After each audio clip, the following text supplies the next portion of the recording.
Welcome to another exciting episode of the Gentleman Uncles. My name is Kyle. And my name is Brylan. And we recently watched a brilliant movie called Dungeons and Dragons. Yes, from 2000. Now this was actually my first time seeing it in preparation for this. Yes. And I honestly expected something worse. Well, yeah. Not worse, but more insulting. Yes. Something that was much more a complete and utter total letdown in every way. But something that had a much lower budget look. It didn't look like it was a low budget movie. So Well. Except for the CGI. But all said and done, I liked it. I did. It was honestly, it felt like a middle school production of Lord of the Rings. That's what it really felt like.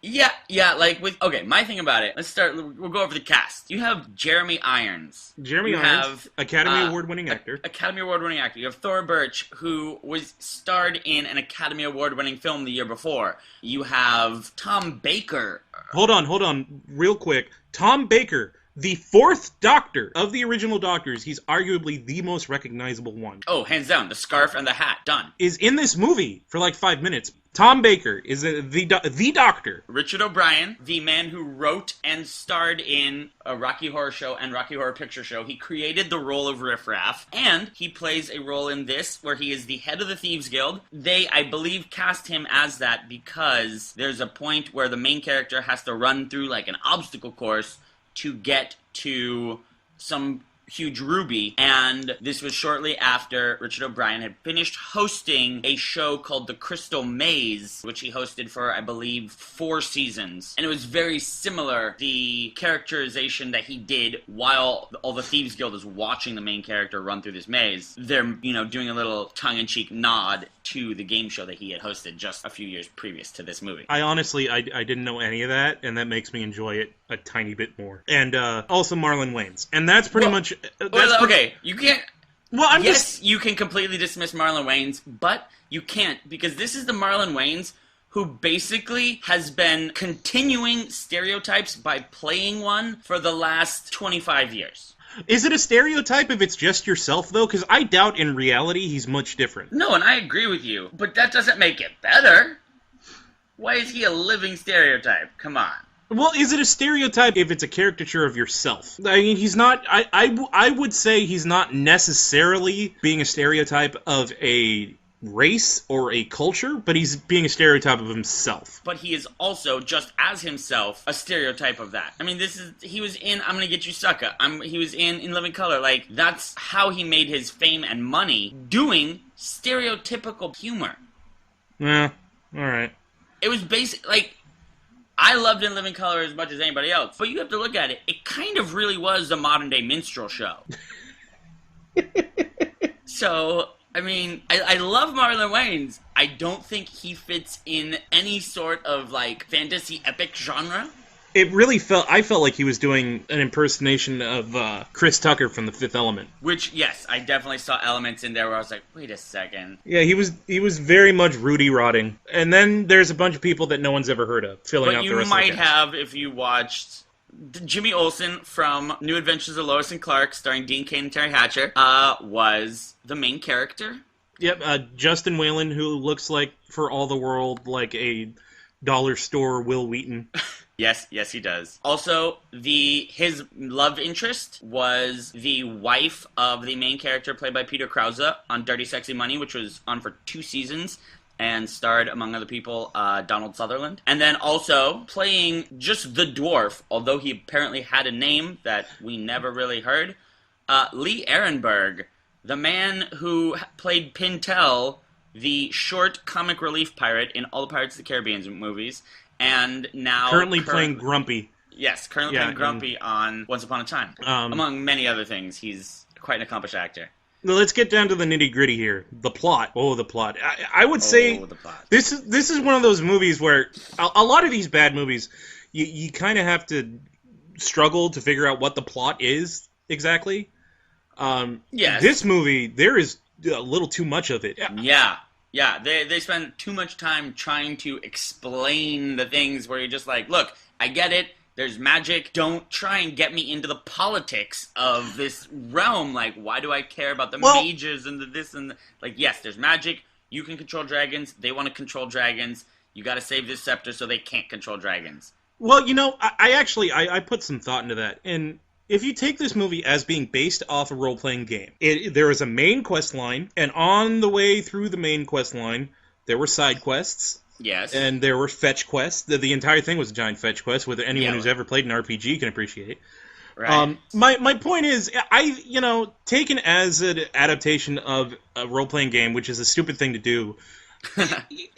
Battleship, the movie. It got it. It did okay. It was all right. It was cute. This movie is really adorable. It's almost as adorable as Troll 2. It's just really... Yes. They tried. Everyone tried. Even Jeremy Irons tried to chew that scenery as best he could. He didn't try. He succeeded. Oh, he succeeded. Oh my God, he should have won an award. And I'm surprised he didn't gain weight from all the scenery he ate during that film. But okay, so here's the plot. There's in the magical land of Israel, Izmir. Izmir. Yes. The Empire of Izmir. There's mages and commoners. The mages can use magic and commoners can't. It's a class system. And the evil mage Profion. Prophylactic. He wants to control dragons so he can be in charge. He wants to control some dragons. He wanted to control all of them because they try and get the princess to give the thing. Yeah, well, okay, so dragons are controlled by scepters or staffs or whatever.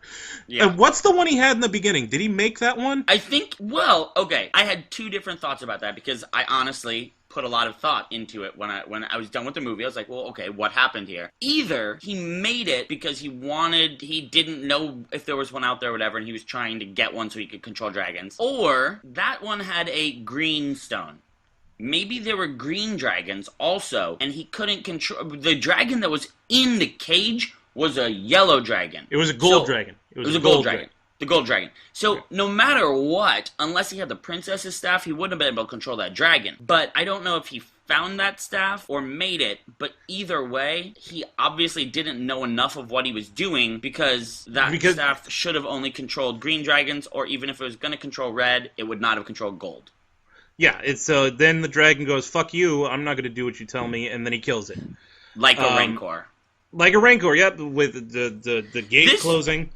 This movie is chock full of Star Wars references. Okay, he kills the dragon like a Rancor.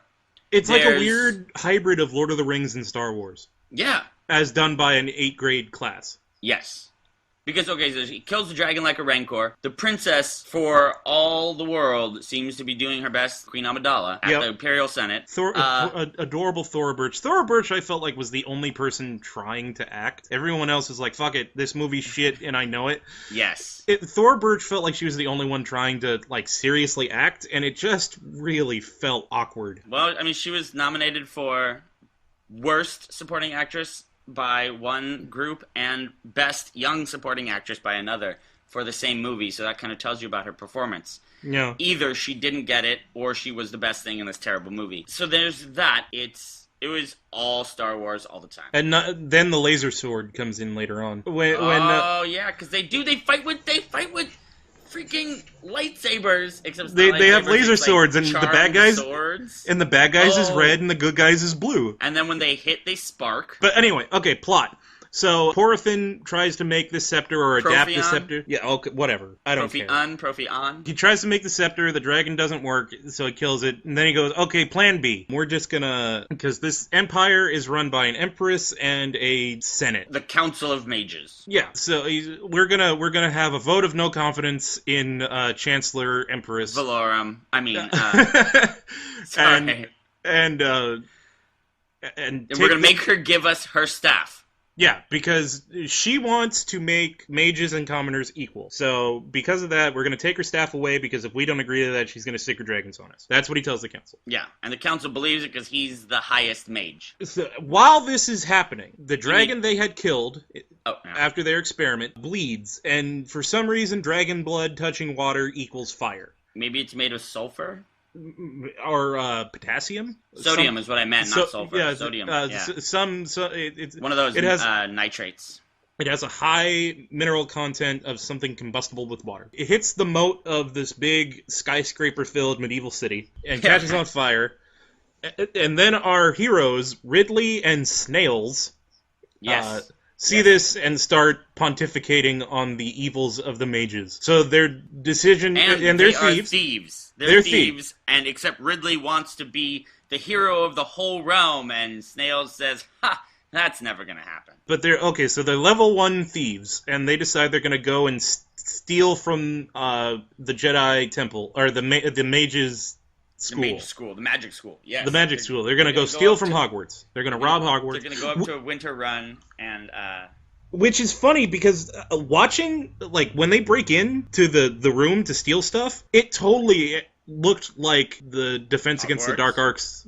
Yeah, it looked but this movie came out first. Yeah, this movie came out a year before, but it looked like it had the dragon skeleton. Yep. Just move that up to the ceiling, and boom, had all the random little like containers and things in the containers, and some of it was formaldehyde creatures, and some of it was dust and toes and eyeballs and horns, and yeah, it was hard. So they're robbing this place while they're in the magic school, stealing from it. One of the good mages tells the Empress that there's a staff that can control red dragons, because red dragons are better than gold dragons or whatever. And or they're just other dragons. Or they're just control. Yeah. So if she gets that staff taken away from her and she can't control gold dragons, she'll have red dragons that she can control and still do something. Yeah, that's because he's like, yeah, then you can hand over your other staff, you'll be fine. Yeah, so... And the little, weird, terrible CGI... Salacious Crumb? Yeah, Salacious Crumb. It looks exactly like Salacious Crumb. Jeremy Irons. He doesn't work for Jeremy Irons. He works for Jeremy Irons' lackey, named Damodar. Oh, I thought he was Prophion's. No, he was Damodar's. Oh, okay. Because later on in the movie, and then he hears... He was Salacious Crumb. He was Salacious... Yeah. But Damodar, who's Jeremy Irons' lackey, looks like he sucked off a Smurf. Yeah, he's got this, or he's in stage 3 hypothermia. Because he's got these weird blue lips, which just look like easy breezy beautiful CoverGirl lipstick on there. And he's bald, so he's evil. He's got big shoulder pads. So Salacious Crumb overhears Obi-Wan Kenobi telling the Empress that there's this other staff to control dragons. There's another Skywalker. There is another Skywalker. So Jeremy Irons sends Damodar to go kill Obi-Wan Kenobi, and steal the map that shows the location of the Red Dragon staff. This is all happening while the two thieves are stealing from the magic school. Yeah. They're making a lot of noise. They're the loudest goddamn thieves in the world. They're so bad at their job. They are awful at their jobs. But they climb a fucking 500-foot tall tower. Yes. It's somehow. Ridiculous. I don't know how they got the rope up there. I don't know how they got by a whole bunch of magic users. Someone would have gone... Oh, yeah. But, no, I mean, it's the beginning of Marlon Wayans really, really being stereotyped Marlon Wayans. But he's Chris Tuckering over the entire time, really loudly. Yeah. And doing the high-pitched when scream. They pick up that dragon tooth, could he at least try and pretend that it's not just made of styrofoam? It's a dragon tooth that's like almost as tall as him. And he's just like tossing around one hand, and then when he's like, no, that, and the Ridley's like, no, that's too big. So he just goes, okay, and kind of like chucks it to the side, but not in a large comical way, just like, I'm just going to put this down now. Obi-Wan Kenobi hears them clowning around up there, so he sends his little C-3PO girl, she's just adorable. She really is. She really is. She's the cutest thing. She goes up there to stop them, ties them up with magic ropes. She captures them, takes them back down to Dumbledore Obi-Wan, who is in the grasps of Damodar, and they're interrogating him about the map to find the red dragon staff. If this is the council ship, where's the ambassador? So they take the plans to the Death Star, and they escape in an escape pod wormhole thing. Yes, and except then they leave it open too long, and their escape pod gets traced down to Tatooine. And then they meet Dwarf. He doesn't have a name. The dwarf doesn't have a name. Who is just someone went, let's just do Gimli. But even more comic relief and less makeup and shortness. Yeah. And they don't so much meet him as, okay, they're running from the stormtroopers and they jump in the junk pile and they jump on him. And he's where just... he lives? Was yeah, he that's taking a nap? It's Maybe his home.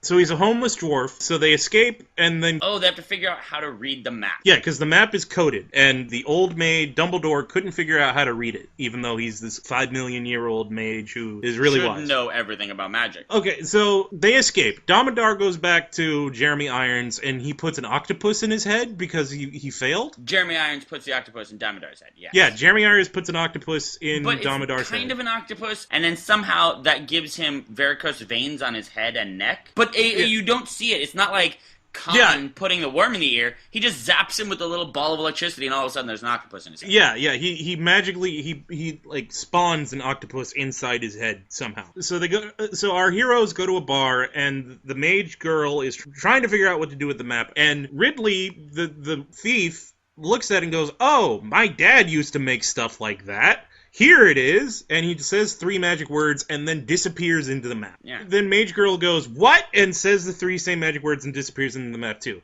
Now this is important to point out. We never see what's inside the map. They just disappear into there for a while, come back out, and they're talking about this is what happened.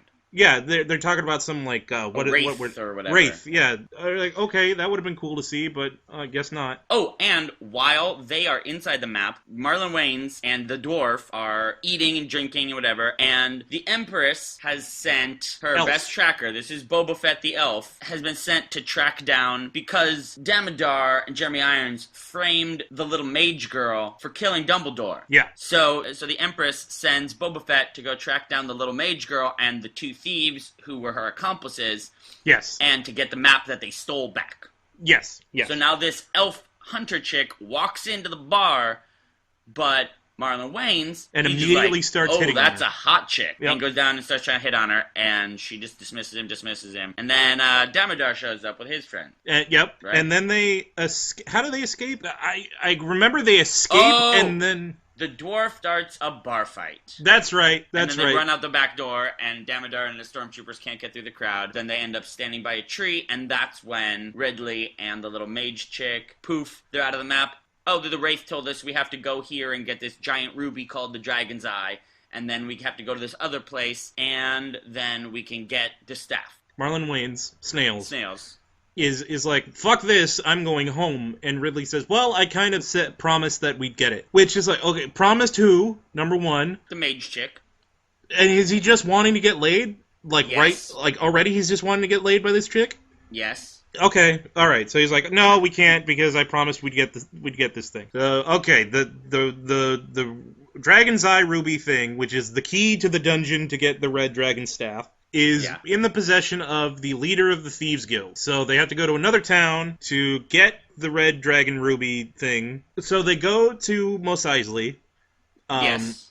They go to Mos Eisley, and they meet Purple... It is a hive of scum and villainy. It is, and they meet Purple Sebulba, yes, who has a vagina eye in the middle of his forehead. A Numba Numba Tafa. And they follow him to the and they just walk into the Thieves Guild. There's no door, there's no password, words, no guards. They just walk into the Mos Eisley Cantina. Oh, and that's when they take the droids away because the dwarf and Snails aren't allowed to come in. Yeah, they're not allowed. The mage chick and Ridley go in because we don't serve their kind here. Exactly. So they go in and they meet Riffraff, your faithful handyman. They meet Riffraff. He's the handyman. And he says, okay, well, you can go through the maze. You can have the red ruby thing. The ruby's a prize at the end of the maze.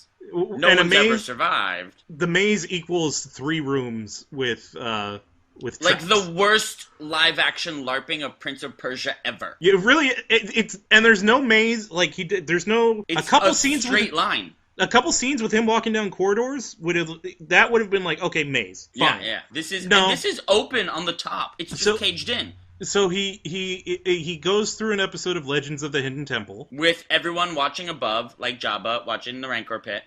And, okay, so he says that no one's done it in 200 years or something, or 20 years, some big number. Like, Yeah. people have been trying. And he solves them all in, like, 2 seconds. Like, Yeah. so there's axes swinging from the ceiling that are activated by a light beam. So he It's just, like, 'cause hops on top of the axe, it, like, swings from one to the next, and it's like, oh, okay. Well, it's because he has the Force. He does. No one has been Luke Skywalker since Obi-Wan, and then when Anakin went bad, there haven't been any more Jedi until Mr. Ridley Freeborn shows up, and he's the new Jedi. You're right, But you're right. he doesn't know that he's a Jedi. He doesn't know. Well, is he a mage? No. It keeps implying that he can use magic, because his dad had magic lock things. But those magic locks were on, like, blueprints for cabinets, because his dad was a carpenter.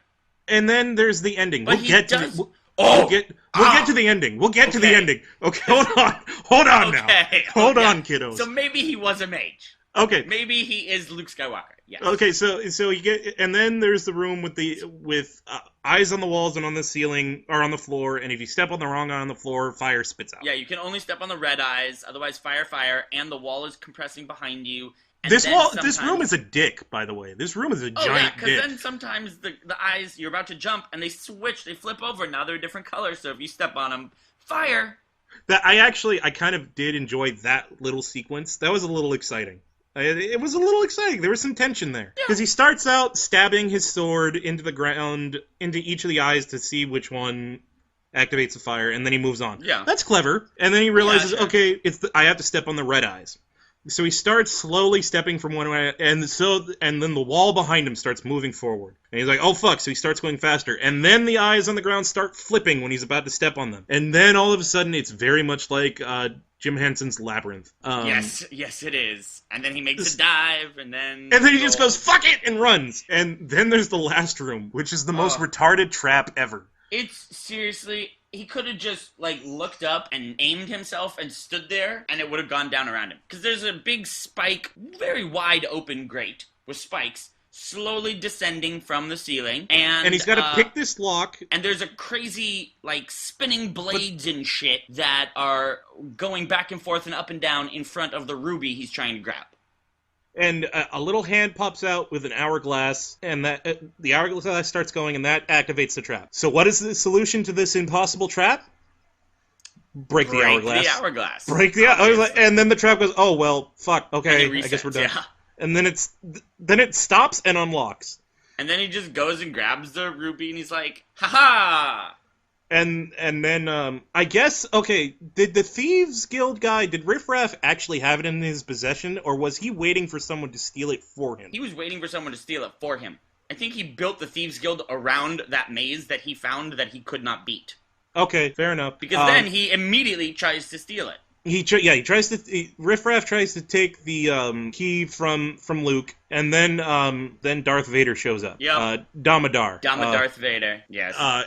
And steals the map, but they get away with the ruby. He also steals Princess Leia. Yes, he does. But they have the ruby, and so off Luke Skywalker and Snails go with the ruby and the dwarf. Yes, and there's the greatest interrogation scene I've ever seen happens. So Darth Damodar is interrogating Princess C-3PO.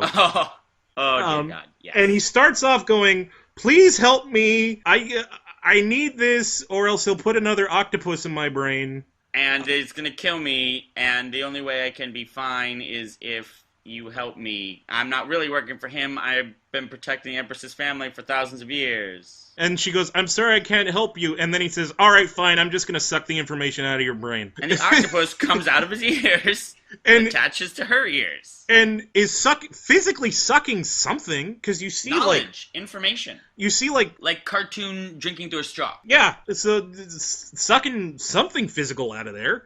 Knowledge, man. Knowledge. Directly from the ears. So, what is he trying to find out exactly?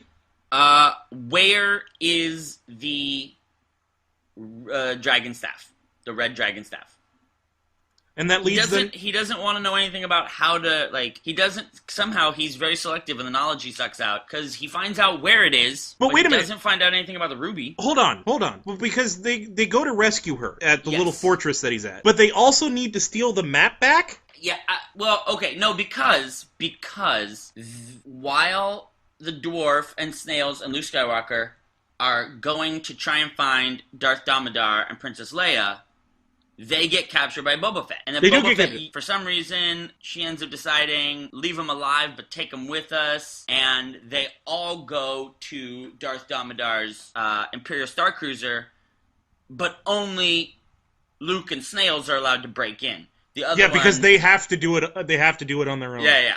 They have to do it on their own, even though I'm the best tracker in the world, and I'm an elf, and then we have this dwarf here with us, and I have, like, 6 elf chicks here who are going to help me, and they all have bows and arrows, but these 2 dudes have to do it on their own. I think it was because she was like, power leveling those characters. Okay, if you look at it that way, if you look at it as a role-playing game, it's like, okay, no, this is something you guys have to do so you can level your characters so we can move on. Yeah. It taken like that, that's kind of interesting.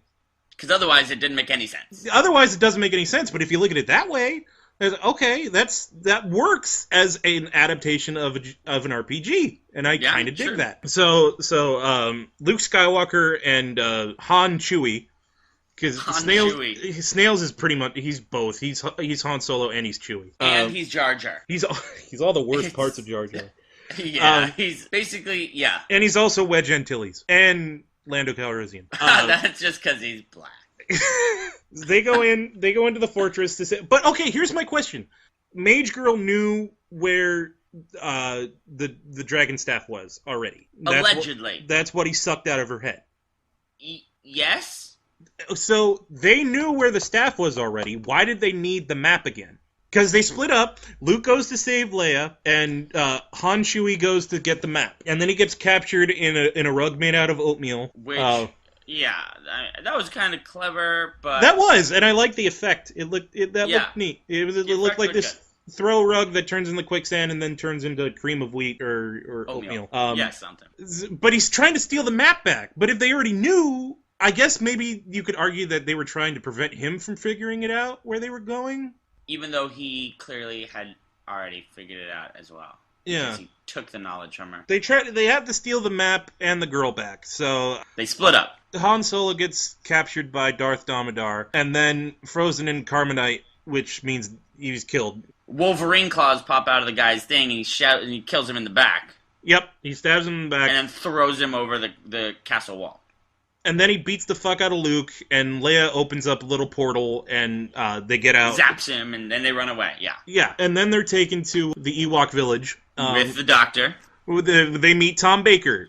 He gives this, like, epic speech about how magic holds the universe together, and dragons are magic. They're a physical... Oh, because as Luke was recovering from his coma, he dreamed about a dragon being born. Because there's a Khaleesi at that He's point. a dragonborn. Yeah, he's a dragonborn Fusha Oda. He's Dovahkiin. Yeah, there you go. So Exactly. He finds out that dragons are magic. They're not magical. They are magic, and that if too many dragons die, the universe will end. And you know what's funny? The speech that he gets, replace dragons with something scientific. That's a great speech. That's the Doctor. He just gave a Doctor Who speech. So he gets healed from death, or what was he, in a coma? Because I think it was like near death. He was mostly dead. Great minds. There you go. Okay, yeah, he was mostly dead because Damodar beat the fuck out of him. The Doctor heals him. And then they took him to the Doctor, and he gives a little speech and heals him. And then Leia and Luke make out. Yes. And then Luke is given his lightsaber. Yes. Then they go to the dungeon. Literally, they just, okay, now we're going to the dungeon now. And it's just Boba Fett and Leia and the dwarf and Luke. It's just the 4 of them because Han Solo died. And the cave will only let Luke in because he's the chosen one. Because he's a diamond in the rough, and anyone else who enters will be eaten. So he enters the Cave of Wonders. Touch nothing but the lamp. He almost starts to steal because his black friend used to steal all the time. But then he decides, I can't steal. And he kind of pours a 40 out for his homie and then keeps going on about his mission. That was very bizarre. Yes. Really, because he never gets told not to steal anything. Yeah. He never gets told touch nothing but the lamp. It was the Force. He goes in. Turn off your targeting computer, Luke. We got this. He sees a skeleton holding the staff. The Red Dragon staff. Goes to grab it, and the skeleton comes to life and says that he's the guy that created it. What's his name? Seville. The Empress. Yeah, Seville. It is Seville. Yeah, it's Seville. So the Barber of Seville. Yes. The Barber of Seville gives him the staff and tells him that the One Ring will bring doom to whoever uses it. And he was cursed to stay alive, to stay undead until someone took the staff so he could die. And he dies in the most comical way ever. He takes he's the a staff. skeleton already. Yeah, he's a skeleton already, and he's looking at the guy. The skeleton is looking at Luke. Luke takes the staff, and he's like, okay, I won't be a dick with it. I did like that, though. He's like, are you that man? Are you the man who can overcome the temptation and blah, blah, blah? And I like the response. He says, no one's I don't know if any man is that man. Yeah. I was like, okay, nice little social commentary. So he takes the staff, and then the skeleton just sort of slumps. And he's dead. Yeah, he's just dead. It, the end. Done. Not the end of the movie, but the end of the skeleton. No more Barber of Seville. Luke goes back outside. Darth Damodar is there with his stormtroopers. He has Princess Leia, and he says, give me the staff or I'll kill her. And, oops, I scratched her. Uh-oh. And so he gives him the staff, and then is surprised when he gets double-crossed. Right? Okay, trap. I get it. You're going to give it to him and then try to figure out a way out of the trap. But he gives it to him expecting it to be accepted in good faith? Yeah, that's not going to happen. So, Elf Nader. Yes, Elf Nader. Starts fight, and they all fight off the stormtroopers, and then Darth Damodar opens a portal back to Coruscant. Yes, and that is straight into Hogwarts. Yes, he apparates right back into Hogwarts. Which you shouldn't be able to do. But he can. Because he's Dumbledore? No, because Dumbledore's he killed Dumbledore and took his power. Yes, and the Death Eaters rewrote the rules. That's what happened. While all this has been going on, this little adventure, Civil War has broken out between... Because there was a whole boring Senate scene that we skipped over because no one gave a shit. So they're having a little war. And she's the queen whipped out uses her golden dragons. Yeah, she's got her Naboo starfighters out. Mm-hmm. So Darth Damodar appears through his portal and gives the Emperor Porphin the Red Dragon staff. And then there's a big explosion, and red dragons come out, and it's a giant clusterfuck.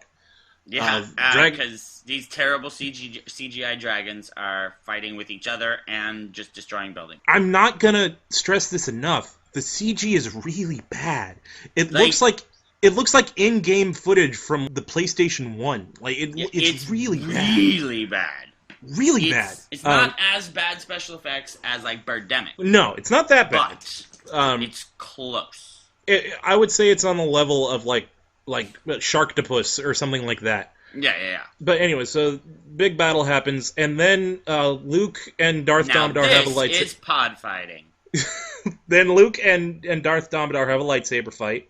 With their magic swords, yes. And Luke gets his magic sword knocked out of his hand, and then he stabs Damodar in the back with a tiny knife and throws him over the balcony. And that's it. And that's it. Damodar. That's it. And then the rest of the team shows up. They just show up. Yeah, because they ran all the way back to Coruscant. Yeah, well, they opened their own little portal. Opened their own, yeah, whatever. They just show up. But how did they know where he was? Like, how did they know where he was going? It was the will of the Force. It was a homing beacon tracker something. It was the will of the Force that they all meet up again. Yes. And they all try one by one to take on the Emperor, and he just beats the fuck out of them all. Because that's the way you do it. You never ever attack in a group. Yeah. Ever. And then Luke attacks him and knocks the red dragon thing out of his hand, and then grabs it, and is starting to go all evil face, and they tell him, attack him with the red dragons! And he's like, for a second he's like, and then he goes, no! And hits it with his sword, and it breaks like it's made out of porcelain. Yeah, he smashes the little crystal, and all of a sudden, all the red dragons just stop doing anything. But they're still fighting. It looks like they're still fighting. They're not even fighting. The gold dragons are still fighting. The red dragons are just getting the shit kicked out of them by the gold dragons because the red dragons have gone all pacifist, and the gold dragons are like, nope, fuck you. This isn't over till it's over. Should have done is send the red dragons back to wherever they came from, because the universe is going to be destroyed because all the dragons are dying. Well, but luckily, then Queen Amidala shows up. Lady, I'm gonna send home my dragons because now all the dragons are not attacking us anymore. But not before she has one of them come up to the balcony and eat Jeremy Irons. Yeah. Emperor Porphin. Yeah. Conclusion to the movie. The quest is done. Cut to cemetery where Luke is visiting Han's grave with this really awkward voiceover of the Emperor saying everyone's free now. Yeah, she's giving her little, like, I have a dream speech. Yeah, but it's really awkwardly done. Like, it's just a voiceover, but it sounds really... It, like, doesn't feel right. It's weird, and you can still hear, like, the cheers from the people from the town that the cemetery is outside. Yeah. I don't know. So they sound like they're far away. I don't know. And then the most bizarre scene in the movie happens. Oh, dear God. I thought there was going to be something else. I was like, wait, what the fuck just happened? I thought he was going to raise him from the dead. I really did. Something. Boba Fett shows up. Boba Fett, Dwarf, and Leia. And Leia show up with Luke at the grave, and Luke's got this, like, leather... Is literally, like, balanced rocks. Yeah, it's just a pile of rocks. Has snails engraved on it. Yeah. And Luke is saying, I'm the chosen one now. But I miss you, buddy. The name, Snails, dissolves off the rock, and then it starts glowing like it's radioactive. And he looks at the mage girl and Boba Fett like, what? And Boba Fett says, don't question your gifts. Your friend is waiting for you. And then they all, like, clasp hands, turn into smoke, and fly away. All four of them turn into little, like, Navis. Fairy dust. Hey, listen. Hey, listen. And they all fly away. The end. And then cut to black credits. I don't understand that ending. What did they go to the land of the dead to, like, find him? Yeah, was that like a suicide pact? I don't understand. Did they all just... Maybe they all just leveled up. Maybe they all... And it wasn't just leveling up within the game. They leveled up on, like, a karmic level to where now they've all reached enlightenment. I understand, like, in the context of adaptation of an RPG, it is... Okay, this adventure's done, now let's do the next one. But I don't understand... Story-wise... Into a pixie and poof, like then it's just don't all question of a your sudden gifts, you like, go okay, back to the inn. Was it implying that Luke could use magic the whole time? Because they keep talking about, like, the elves, when they were with the doctor, when they were at the Ewok village. Right. They were like, does he know his potential? No, I don't think he does. Yeah. Was it implying that he could use magic the whole time, even though he doesn't actually use magic at all? Maybe. I don't get... The ending of this movie is so bizarre. I mean, at that point, it was like, got through the whole movie, I'm like, okay, I can overlook the horrendous special effects. It was actually an okay movie. Yeah, should have probably been released straight to DVD, but it was an okay movie. Yeah. And then that happened, and I was just like, what just... I can't what? even... I was seriously just awestruck with the complete lack of explanation, the complete just suddenness that it cuts to black and goes to credits. Like, it was like watching an episode of Lost. That last 5 minutes was like an episode of Lost. Kind of. It's just a total mindfuck. Total mindfuck. What just happened? I don't understand what's happening, and I don't get any kind of explanation for what's happening. The end. Bye. Thanks for watching. I can see that. All in all, this is a very enjoyable movie. It's adorable. Everyone knew what kind of movie they were making. No one takes it seriously except for Thora Birch, who her performance is endearing just because of that. Very much recommend this one. Very much do.